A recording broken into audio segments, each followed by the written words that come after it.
Hello everyone, ఫైనల్గా అయితే అందరం రెడీ అయిపోయాం. సో పూజ కూడా మొత్తం అయితే ప్రిపరేషన్ అయిపోయింది. ఇప్పుడు ఏమైనా హారతి చేసుకోవాలి. సో నాన్న కూడా రెడీ అయ్యారు, మా విశాఖ కూడా చక్కగా రెడీ అయితే టోటల్ అందరూ అయితే చక్కగా రెడీ అయ్యారు. సో ఈ రోజు అక్క వేర్ చేసిన శారీ, నేను దివాళీ షూటింగ్ కోసం అయితే వేర్ చేసింది కదా అదే శారీ. సో అక్కదే ఉండే ఆ శారీ ఏమంటే దివాళీ కోసం అక్క అయితే తీసుకొని ఉండే.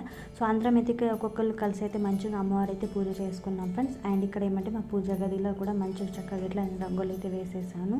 అండ్ మా అమ్మవారికి అయితే ఇలా మేము డెకోరేట్ చేసుకున్నాం ఫ్రెండ్స్. బెడ్రూమ్లో మేము అమ్మవారి పూజ చేసుకుంటాము ఎవ్రీ ఇయర్. సో ప్రసాదాలలో అయితే 5 రకాల ప్రసాదాలు పెట్టుకున్నాం ఫ్రెండ్స్. అండ్ 5 రకాల ధాన్యాలు కూడా పెడతారు కదా ఫ్రెండ్స్. అండ్ 5 రకాల ఫలాలు కూడా పెట్టాము. అండ్ ఏమంటే నేను ఈసారి సో చూడండి గాజుల హారం కూడా రెడీ అయితే చేశాను ఇలా చక్కగా. సో మేము ఇలా డెకోరేట్ చేసుకున్నాం. అండ్ ఇక్కడ ఏమంటే చీపిరి ఇంట్లో కూడా అమ్మవారికి అయితే ఇట్లా పెడతారు ఫ్రెండ్స్ పూజలో. సో మేమైతే ఇలా పూజ కంప్లీట్ చేసుకున్నాం ఫ్రెండ్స్. నెక్స్ట్ వీడియో తప్పకుండా చూడండి, చాలా సెలబ్రేషన్స్ ఉన్నాయి. నేనైతే పార్ట్లో మీకు బ్లాగ్ షేర్ చేస్తాను. Okay friends, thank you for watching. Bye.